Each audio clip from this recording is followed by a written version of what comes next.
네, 할렐루야 반갑습니다. 우리 옆에 있는 분들과 함께 인사 나누겠습니다. 잘 오셨습니다. 네, 잘 오셨습니다. 네, 너무 잘 오셨습니다.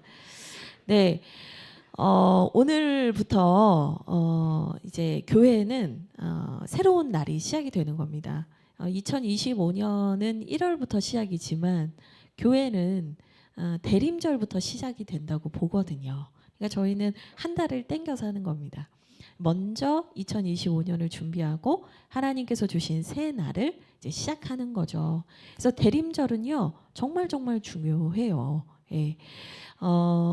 언제나 첫 단추를 잘 끼는 게 중요하잖아요. 그렇죠? 그래서 하나님께서 우리에게 주신 새 날을 여는 이 대림절에 여러분들께서 그 하나님의 음성을 쫑긋 들으시고 그 말씀을 여러분의 마음판에 깊이 새기시는 그런 오늘 예배가 되기를 주님의 이름으로 축복드립니다. 아멘.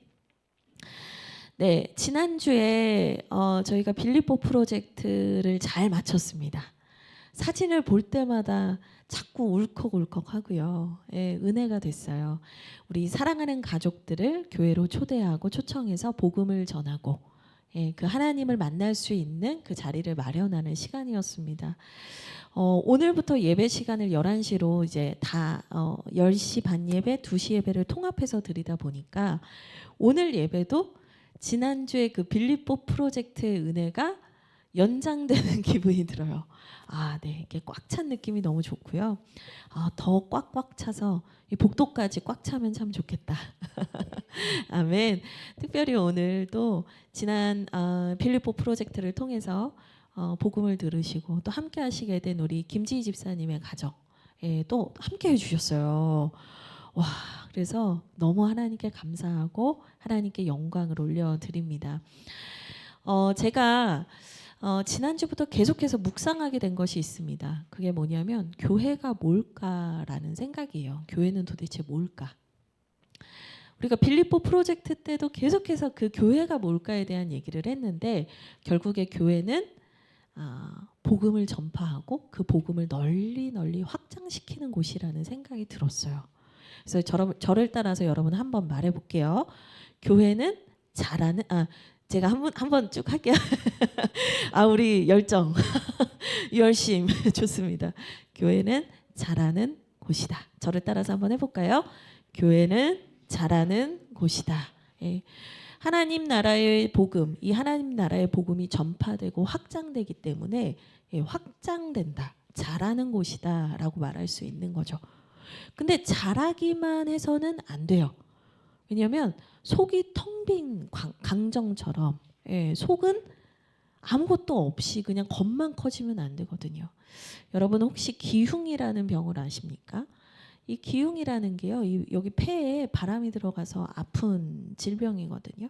근데 그게 왜 걸리는 겁니까? 제가 누군가한테 한번 여쭤봤더니 뭐라고 하시냐면 키는 너무 빨리 큰대요. 키는 막 쑥쑥 크는데 이 내부의 장기가 자라는 속도가 그걸 못 따라가면 그때 바람이 들어간다는 거예요. 그러니까 결국에는 뭐냐, 겉과 속이 같이 자라야 돼요. 그걸 뭐라고 하냐면 조금 여러분들이 생소하신 단어일 수도 있는데 속이 같이 자라는 걸 성숙이라고 합니다. 그래서 교회는요 성장, 하나님의 복음이 널리 널리 전파되는 곳이기도 하면서 성숙, 그 안이 깊어져 가는 곳이에요. 그래서 교회는요 이 두 가지가 같이 가야 돼요. 이 두 가지가 같이 가는 게 너무너무 중요합니다. 그래서 제가 이 빌립보 프로젝트를 딱 맞춰놓고 이 묵상을 쭉 하면서 말씀 준비를 하다가 2년 전에 저에게 동일하게 이 얘기를 해주셨던 한 분이 떠올랐어요. 누구시냐면 저희 예전에 창립 기념 예배 때 오셨던 정성진 목사님 생각이 났어요. 정성진 목사님께서 2년 전에 남편 목사님과 제가 찾아가서 저희 개척하려고 합니다. 목사님 그랬더니요. 조용히 묵묵히 이만큼의 책을 주셨거든요. 사진 보여주시겠어요? 제가 이걸 찍어놓은 사진이 있더라고요. 이 매니꺼는 이찬수 목사님 책이에요. 이건 빼고 여기부터 여기까지 정성진 목사님께서 쓰신 책이었는데 이만큼을 주시면서 읽어라 그러시는 거예요. 정성재 목사님께서 교회 개척을 참 많이 하신 어른이세요. 교계 안에서도 교회 개척을 정말 많이 하신 분인데 목사님께서 내가 교회를 세워가고 개척하면서 후배들한테 알려주고 싶은 거 여기다 다 적었어. 이거 읽어라, 공부해라 이러시는 거예요. 그래서 막 열심히 공부했습니다. 근데 제가 여기에서 결론을 내린 게 하나가 있었어요. 그게 뭐였냐면 교회는 좋은 땅, 좋은 마음의 밭을 가진 성도님들을 계속해서 길러내는 곳이구나. 단순히 복음 전파만 열심히 하는 게 아니라 그것과 더불어서 정말 중요한 게 뭐냐면 토양을 바꾸는 사역을 계속해야 된다는 거예요. 이 토양은요, 성경에서 말하는 이 땅이라는 건요, 마음을 말하거든요. 우리 마음의 밭이 열매를 맺을 수 있는 밭으로 계속해서 변해가야 이 성장과 성숙이 같이 일어나게 된다는 거예요. 그래서 엄밀히 말하면 복음의 말씀을 받는 게 먼저겠죠. 하지만 어느 순간 지나다 보면요, 이 좋은 땅이 되는 것, 이 속사람이 강건하여지는 것은요, 결국에는 이 성장과도 밀접한 영향을 주고받게 돼요. 토양을 바꾸는 사역을 해라. 목사님께서 사실은 이 책을 통해서 저희한테 그걸 가르쳐 주신 거죠. 성도님들의 마음의 밭이 하나님의 나라가 되게 하고, 성도님들의 마음의 밭에 하나님의 말씀이 심겨져서 자라나고 열매를 맺는 데까지 이르도록 그 일을 돕는 일을 하는 게 교회를 세우는 거야. 이걸 가르쳐 주셨던 거예요. 결국에 좋은 땅이 되는 것, 그것이 교회의 본질이다 할 수 있겠습니다. 그래야 사람을 살리죠. 그래야 생명을 흘려보내죠. 우리는 좋은 땅이 되어야 합니다. 근데 여기서 질문 하나 하겠습니다. 우리 어린이들이 정말 열정이 대단한데요. 은경이는 약간 지쳐도 보입니다. 누가 봐도 지쳤어요. 10시부터 저희가 다음 세대 한걸음 예배를 오늘부터 시작을 했거든요. 그래서 어린이들이 예배를 드리고 너희는 간식 먹고 여기 있어라, 옆방에 있어라 했는데 얘네들이 다 목사님 설교 들을 거예요 이렇게 하고 자원에서 들어온 거 맞죠? 맞대요. 할렐루야, 감사합니다. 그래서 우리 친구들은 2번 예배를 드리다 보니까 우리 아이들이 좀 체력적으로 지칠 수 있는데 중간중간 물 먹으러 왔다 갔다 해도 괜찮아요. 목사님이 우리 친구들 마음 다 이해해요. 어쨌든 좋은 땅을 만들어 가야 되거든요. 근데 여러분 질문 하나 하겠습니다. 교회에는 좋은 땅만 있을까요? 강력하게 고개를 절레절레 하신 분을 제가 몇 분 봤어요. 여러분 사실 우리가 하나님의 말씀을 듣고 복음을 배웠으니까 우리는 다 좋은 땅이어야 하는데 교회에는 정말 다 좋은 땅만 있는 게 맞습니까? 제가 내린 결론은 교회에는 좋은 땅만 있지 않습니다. 네. 오늘 말씀에서 나오는 여러 가지 밭들 이제 함께 말씀을 읽을 건데요. 그 여러 가지 밭들이 함께 다 모여 있습니다. 그러면 왜 교회에는 좋은 땅만 있어야지? 왜 좋지 않은 땅도 포함되어 있는 겁니까? 예, 하나님께서 어떤 땅이든지 받아주시고 우리를 다 좋은 땅으로 만드시기를 원하시는 분이기 때문에 그렇습니다. 하나님의 계획은요, 완벽하게 준비되어 있는 좋은 땅들을 모으시는 분이 아니라 어떤 모습과 어떤 상태일지라도 좋은 땅이 되기를 갈망하는 자들을 하나님께서는 변화시키시는 분이기 때문에 그렇습니다. 제가 지난주에 또 하나의 질문을 받았는데요. 한 성도님께서 저에게 물으셨습니다. 말씀을 받으면, 말씀을 들으면, 말씀을 읽으면 정말 제 인생이 변화됩니까? 라는 질문이었어요. 제가 오늘 그 말씀을, 그 질문을 여러분 기억하고 계셔주세요. 그 질문에 대한 답을 오늘 여러분과 마지막쯤에 나눌 겁니다. 그래서 주무시면 안 되겠죠. 어떻게 되는 거야? 능력을 경험해 못해. 이제 궁금증을 가지시고 이 말씀을 계속해서 이어가시면 좋겠습니다. 예, 우리 같이 먼저 말씀 좀 읽을까요? 예, 18절에서 23절 말씀 같이 교독하고요. 마지막 절 제가 읽고 설교 계속해서 이어가겠습니다. 그런즉 씨 뿌리는 비유를 들으라.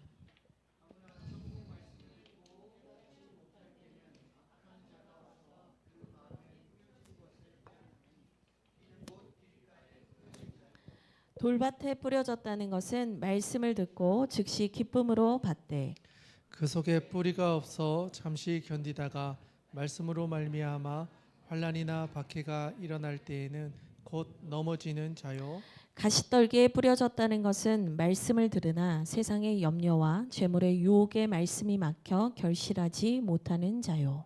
좋은 땅에 뿌려졌다는 것은 말씀을 듣고 깨닫는 자니 결실하여 어떤 것은 100배, 어떤 것은 60배, 어떤 것은 30배가 되느니라 하시더라. 아멘.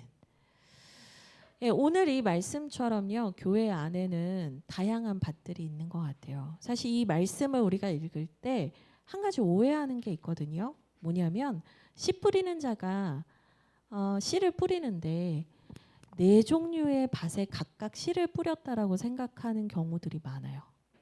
길가처럼 생긴 데도 씨를 뿌리고 또 돌이 있는 밭에도 씨를 뿌리고 그리고 가시덤불이 있는 데도 씨를 뿌리고 좋아 보이는 땅에도 씨를 뿌렸는데 마치 실험을 했는데 역시나 이 세계에선 열매가 없고 좋은 땅에서만 열매가 맺히더라. 이런 식으로 우리가 이해를 할 때가 많아요. 근데 여러분 이 본문에서 말하는 네 가지 밭은요. 각각의 밭이 아니에요.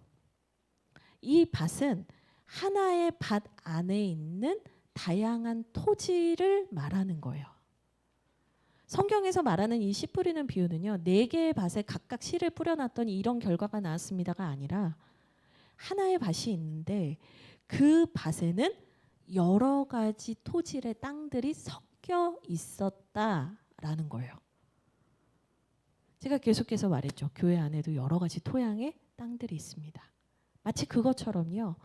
이 농부가 씨를 뿌리는 사람이 씨를 뿌리는 그 현장에도 다양한 사람들이 섞여 있었다는 거예요. 다양한 마음의 밭을 가진 사람들이 섞여 있었다는 거죠.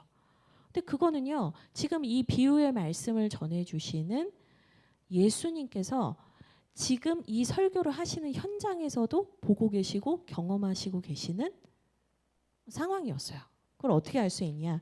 13장 여러분 1절과 2절을 잠깐 보세요. 제가 읽어드릴게요. 그날 예수께서 집에서 나가사 바닷가에 앉으심에 큰 무리가 그에게로 모여들거늘 예수께서 배에 올라가 앉으시고 온 무리는 해변에 서 있더니 예수님이 설교를 하시는데 다양한 사람들이 몰려들었다는 거예요. 큰 무리가 몰려들었다는 거예요. 거기에는 제각각의 인생을 살아온 사람들, 다양한 마음의 밭을 가진 사람들이 다 섞여 있었던 거예요. 그 사람들이 예수님께 말씀을 들으러 다 나왔다는 거죠. 그 중에서 제자도 있어요. 그러나 모두가 제자는 아니었던 거죠. 그러니까 예수님께서 이 씨 뿌리는 비유를 하시면서 열매를 맺지 못하는 사람도 있고 열매를 맺을 수 있는 사람들도 다 있다는 걸 아심에도 불구하고 이 말씀의 씨를 뿌리셨다는 거예요. 근데 여러분 좀 이상하지 않습니까?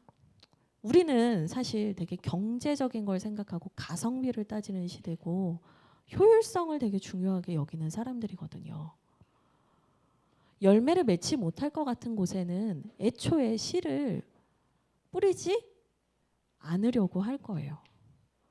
이왕이면 좋아 보이는 곳에만 씨를 뿌리는데 이 본문의 비유의 말씀에 나오는 씨 뿌리는 농부도요. 그 밭의 토질이 어떠하든지 간에 씨를 다 뿌리고 있다는 거예요.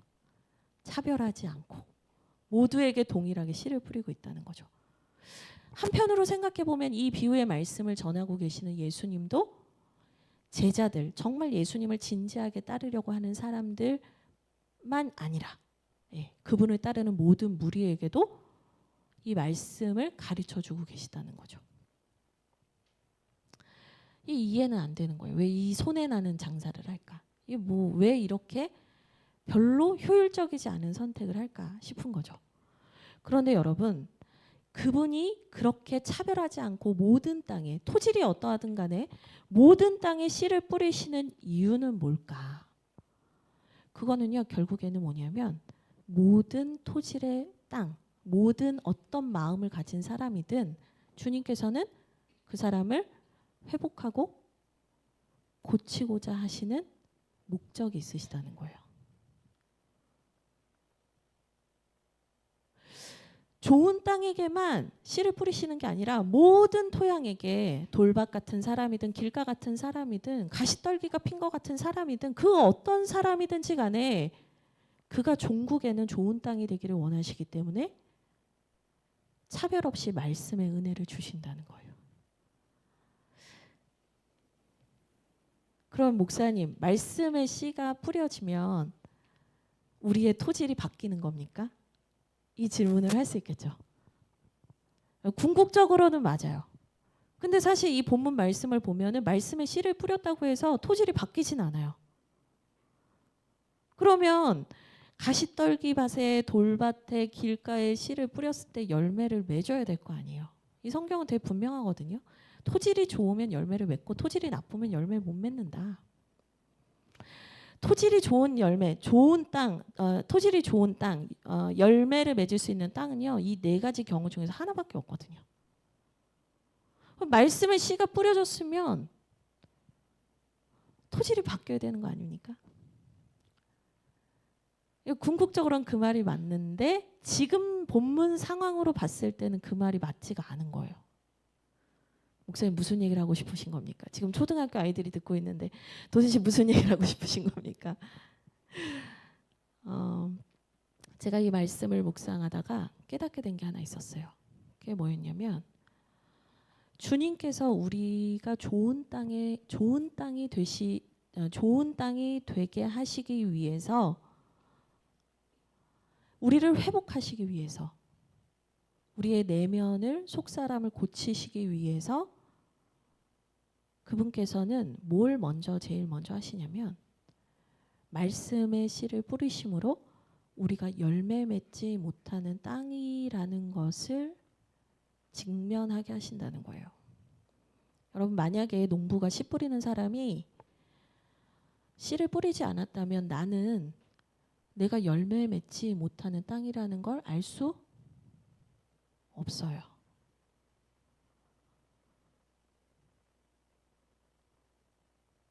그분께서 손해를 보고 부질없는 집같이 보이는 그 말씀의 은혜를 주시는 것을 나쁜 토양, 질이 나쁜 땅에도 뿌려주시지 않았다면 우리는요, 내가 좋은 땅이라고 착각하며 살 수도 있어요. 그분께서는 말씀을 통해서 우리가 어떤 땅인지 드러내신다는 거예요. 근데 그게요, 치유의 시작이에요. 그게 회복의 시작이에요. 내가 어떤 땅인지가 드러나는 것이 진짜 하나님께서 우리를 고치시고 회복하시는 정말 시작이란 말이에요. 그래서 하나님께서는 교회에 다양한 사람들을 부르시는 거예요. 완벽하고 이미 충분히 하나님을 사랑하고 대단하신 분들을 모으는 게 아니라 내가 어떤 땅인지를 알고 그 말씀의 조명 아래에서 내가 어떤 땅인지가 드러나는 것을 선택하고 농부이신 주님께 나를 맡기고자 하는 사람들을 주님은 받으신다는 거예요. 여러분, 말씀의 능력, 이 말씀이 나를 바꿉니까? 아까 제가 처음에 했던 그 질문이요. 한 성도님께서 저에게 주셨던 그 질문이요. 근데 왜 저는 제 삶은 변하지 않죠? 제 인생은 왜 변하지 않죠? 저는 교회를 10년 다녔고 20년 다녔는데 왜 제 인생에는 변화가 없죠? 근데 여러분, 그거는요, 하나님이 나를 고치시고 회복하시는 방법에 대해서 내가 내 방식으로 생각하고 있기 때문이에요. 하나님의 방식은 뭐냐면 내가 좋은 땅이 아니라는 거, 내가 돌밭이라는 거, 내가 가시떨기 밭이라는 거, 내가 길가와 같은 사람이라는 걸 드러내시고 인정하고 그 농부의 손에 내 마음의 밭을 맡기는 사람에게 새 일이 일어나는 거거든요. 그러니까 궁극적으로 말씀이 사람을 바꾸는 건 맞아요. 그렇지만 그 과정은 내 생각과 다르죠. 우리는 말씀의 씨가 내 안에 딱 들어오면 어떠한 상황과 상관없이 내 삶이 완전히 뿅 하고 바뀔 거라고 생각해요. 근데 그게 아니라는 거예요. 그러면 주님께서 이 말씀의 씨를 통해서 드러내시는 나, 내 마음의 밭, 내 속사람 이런 건 어떤 게 있냐? 세 가지가 있다는 거예요. 첫 번째, 길가입니다. 우리 19절 말씀 다시 한번 읽어볼게요. 같이 읽겠습니다. 아무나 천국 말씀을 듣고 깨닫지 못할 때는 악한 자가 와서 그 마음에 뿌려진 것을 빼앗나니 이는 곧 길가에 뿌려진 자요. 길가와 같은 마음을 가진 사람이 있다는 거예요. 근데 그 사람한테도 농부는 어때요? 다함 없는 사람으로 여전히 그가 돌아오길 바라는 갈망을 가지시고 씨를 뿌리시죠. 근데요, 이 씨를 뿌렸지만 길가와 같은 밭에는요, 이 씨앗이 들어가기도 전에, 심겨지기도 전에 이 씨앗을 뺏기는 일이 있다는 거예요. 근데 여기서 이제 악한 자가 씨앗을 뺏어갔다라고 했는데, 여러분 이 4절, 13장 4절을 같이 연결해서 보시면 되는데요. 14장 4절에서는 비유에서는 뭐라고 했냐면 새들이 와서 그 길가에 떨어진 씨를 그냥 냉큼 먹어버렸다. 이렇게 나오는 거예요. 여러분 그러면 이 씨앗이 뿌려졌는데 왜 속으로 못 들어갔을까요? 길가는 어떤 밭이길래 그런 걸까? 근데 또 길가 하면 우리 어린이 친구들은 저기 우리 교회 앞에 있는 보도블럭인가? 아니면 아스팔트인가? 뭐 이런 생각을 할 수 있어요. 현대화된 우리의 상상 속에선. 근데요. 여기서 말하는 길가는 뭐냐면 밭에 우리 어르신들 중에서 농사 지으신 분들은 아실 텐데 밭 중에 사람들이 왔다 갔다 하는 길 있죠. 씨 뿌리는 데를 중심으로 해서 옆에 사람들이 걸어갈 거 아니에요. 길게 난 길을 따라 나는 데 있잖아요. 그러니까 사람들이 밟아가지고 딱딱해진 땅이에요. 그러니까 별도의 땅이 아니에요. 그 밭 안에 있는 거예요. 사람들이 통행하는 통행로예요. 왔다 갔다 하다 보니까 여기가 딱딱해진 거거든요.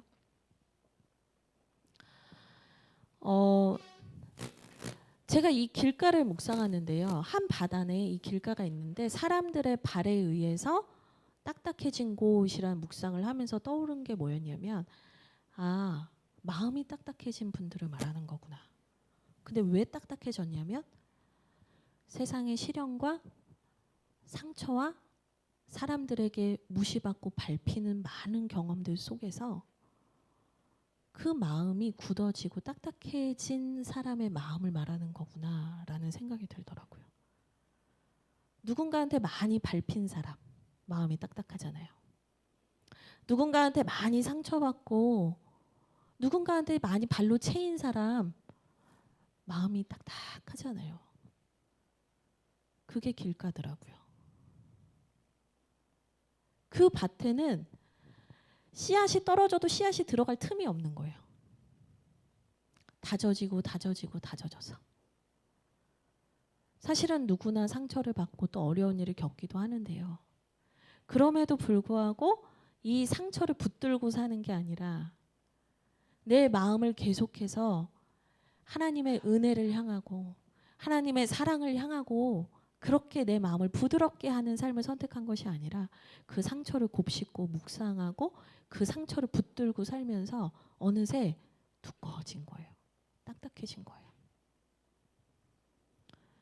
더 속상한 건 가뜩이나 상처받은 것도 화나고 속상해 죽겠는데 받은 씨앗마저 비가 좀 오고 나면 흙이 흐물흐물해지면 그게 씨앗이 조금 들어갈 수도 있을 텐데 그 씨앗이 그 안으로 들어가기도 전에 악한 마귀가 와서 냉큼 그 말씀의 은혜를 채간다는 거예요. 너무 가슴이 아프죠. 두 번째 밭이 있어요. 두 번째 밭은 어떤 밭이냐면 돌밭이에요. 근데 이 돌밭에 대한 말씀 같이 20절, 21절 읽어볼게요. 같이 읽겠습니다. 시작. 돌밭에 뿌려졌다는 것은 말씀을 듣고 즉시 기쁨으로 받되 그 속에 뿌리가 없어 잠시 견디다가 말씀으로 말미암아 환난이나 박해가 일어날 때에는 곧 넘어지는 자요. 아멘. 이 돌밭에 뿌려졌다는 것은 뿌리를 내릴 수 없는 땅이라는 거예요. 근데 이제 이 돌밭도 여러분들이 어떤 상상을 하시냐면 땅이 쭉 있는데 자갈이 막 굴러다니고 좀 이렇게 몇 개 큰 바위가 있을 것 같은 그런 땅을 생각하신단 말이죠. 보통 농부가 게으른 거 아닌가 이제 막 이런 생각이 들 수도 있어요. 근데 진짜 이 돌밭의 의미는 뭐냐면요. 이번에는 5절을 같이 읽어볼까요? 5절 말씀 같이 한 번 더 읽겠습니다. 시작. 더러는 흙이 얕은 돌밭에 떨어짐에 흙이 깊지 아니하므로 곧 싹이 나오나. 아멘. 이게 무슨 말이냐면 겉에 막 돌이나 바위가 돌아다니는 그런 밭이 아니고요. 볼 때는 좋은 땅이랑 똑같이 생겼어요. 근데 볼 때는 좋은 땅인데 조금만 손으로 파보면 돌이 나와요. 이 헬라어 원문을 보니까 큰 바위예요. 큰 바위가 있는 거예요. 보기에는 좋은 땅이죠. 근데 뿌리를 내릴 수가 없는 땅이에요. 그럼 이 땅은 도대체 뭘 말씀하시는 건가 생각을 해봤어요. 그랬더니 우리도 이제 교회 안에서 그런 분들을 많이 뵙게 되는데 너무 신실하고 좋으신 분 같아요. 너무 하나님 앞에 이렇게 잘 나가는 것 같고 봉사도 열심히 하시고 반응하는 것도 막 열심히 반응하시는 것 같아요. 근데 그 내면에 엄청나게 큰 돌이 있어요. 그 돌이 뭐냐? 내 자아라는 돌이에요. 내 고집, 내 생각, 내 경험의 돌이 좋아 보이는 땅 이면에 숨겨져 있어요. 하나님의 말씀을 받고 그 말씀이 뿌리도 내려요. 근데 그 뿌리를 내리다가 어디에 막히냐? 그 바위에 막히는 거예요. 깊은 뿌리를 못 내려요. 믿음의 뿌리를 못 내려요. 사람들이 이해를 못해요. 이 사람은 되게 좋은 땅인데 왜 열매가 안 맺히지? 여러분 하나님께서 그걸 모르실까요? 하나님 아시죠? 하나님은 모든 사람의 깊은 것까지도 통달하시느니라. 하나님은 다 아시는 분이거든요. 근데 누가 몰라요? 이 사람의 그 속에 이따만한 그 자아의 돌이 있다는 걸 누가 모르는 거예요? 나만 모르는 거예요. 열매를 맺을 수가 없어요. 이해가 안 돼요. 난 너무 착하게 잘 살았는데. 이해가 안 되죠. 근데 이 두 번째 밭도 결국에는 열매를 맺을 수 없다는 거예요. 세 번째 밭을 좀 볼게요. 이 세 번째 밭은요. 22절 같이 읽겠습니다. 시작. 가시떨기에 뿌려졌다는 것은 말씀을 들으나 세상의 염려와 재물의 유혹에 말씀이 막혀 결실하지 못하는 자요. 아멘. 또 교회 안에 있는 밭 중에 열매를 잘 맺지 못하고 곤란함, 어려움을 겪는 세 번째 밭이 있는데요. 그게 뭐냐면 가시떨기 밭이라는 거예요. 이 말씀도 우리가 어떤 식으로 생각을 하냐면 하나님의 말씀의 씨앗을 받아서 그게 막 자라나요. 근데 어느 날 가시떨기가 자라기 시작해가지고 내 성장과 성숙을 막았다고 생각을 하는 거죠. 근데 오늘 말씀 22절을 자세히 보세요. 가시떨기에 농부가 뿌리는 씨가 뿌려졌다. 여러분 뭐가 먼저예요? 가시떨기가 먼저예요. 그러니까 굴러온 돌이 하나님이 뿌리신 말씀의 씨앗이고 박힌 돌이 뭐예요? 가시떨기예요. 원래 집 짓고 살던 애가 있단 말이에요. 근데 그 집 짓고 살던 게 뭐냐면 세상에 대한 염려, 근심, 걱정, 두려움.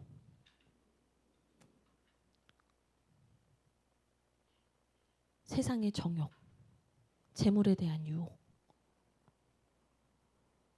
내가 어떻게 하면 더 잘 살 수 있을까? 내가 어떻게 하면 부자가 될까? 내가 어떻게 하면 성공할 수 있을까?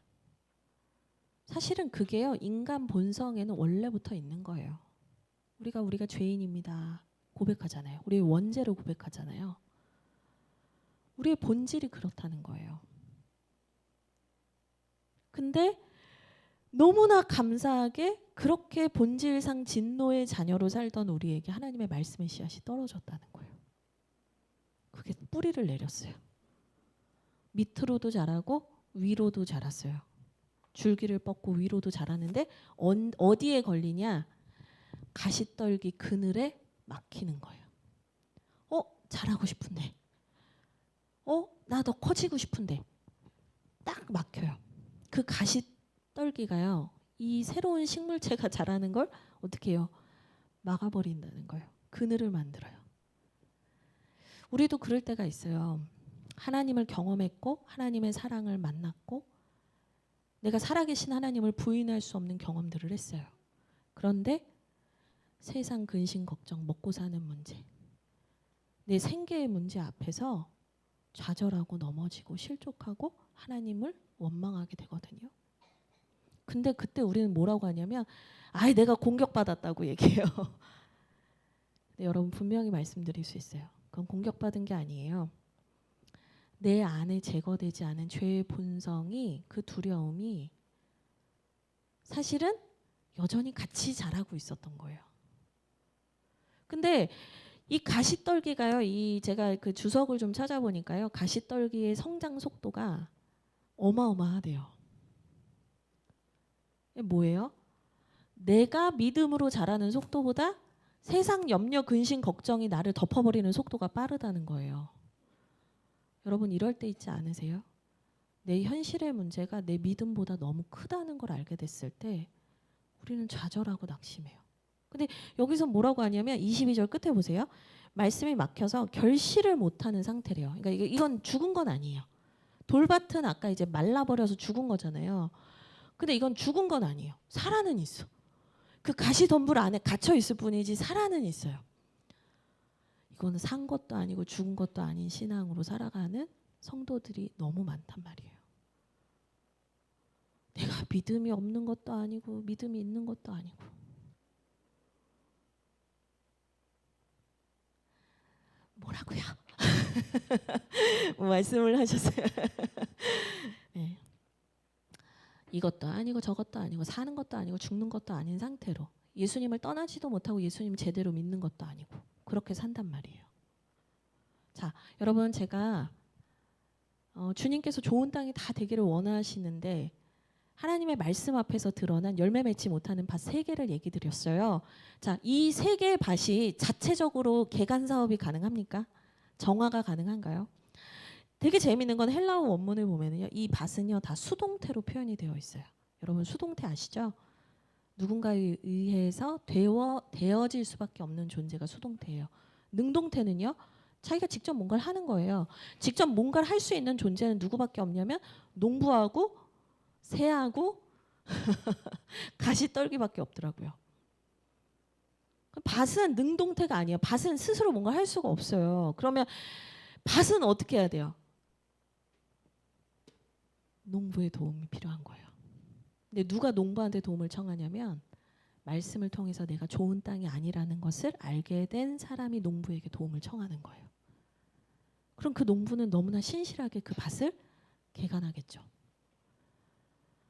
어마어마하게 큰 그 돌을 땀을 뻘뻘 흘리면서 즐겁게 빼실 거고요. 자신의 손이 베이고 찔리면서도 그 가시떨기를 걷어내 주실 거고요. 딱딱해져서 나는 그냥 이대로 살래요 라고 하시는 분의 그 마음의 밭을 다 들어 엎어 주실 거예요. 주님이 계속 얘기하시는 게 뭐냐? 하나님 아버지는 그렇게 되기를 원하신다는 거예요. 너희의 마음을 고치기 원하신다는 거예요. 근데 그분은 인격적이세요. 마음대로 내 마음대로 땅을 바꾸시지 않아요. 도움을 청하는 자에게 함께 하시는 거예요. 내가 문 밖에서 너희의 문을 두드리고 있다. 너희가 마음의 문을 열면 내가 들어가서 너희와 더불어 먹겠다. 내가 너희의 마음을 고치겠다. 바꾸겠다. 근데 이게 힘들겠죠. 내 속이 막 뒤집어져야 되는데 이게 좋은 사람이 어디 있어요. 근데 좋은 땅이 되면 100배, 60배, 30배 하나님께서 우리에게 주시기 원하는 모든 그 신령한 하나님 나라의 복을 받아요. 근데 이 결실한다는 동사가요. 헬라어 원문을 보니까 미완료 시제로 돼 있는데 이 미완료라는 게 헬라어에서 뭐냐면 반복이에요. 반복. 결실을 하고 또 하고 또 하고 또 하고 또 하게 된다 이거예요. 여러분 대림절 말씀 로드 이제 12월 저희 3일부터 시작하죠. 여러분의 밭이 어떤 밭인지 하나님 앞에서 직면하십시오. 그리고 여러분의 밭을 하나님께 맡기세요. 개간하여 주시길 맡기세요. 그리고 결실하는 좋은 땅이 되세요. 저는 좋은 땅이 많은 교회, 주하길 교회가 그런 교회 되기를 간절히 소망합니다. 여러분들이 모두 그런 땅 되시기를 주님의 이름으로 축복드립니다. 아멘. 우리 함께 기도하겠습니다.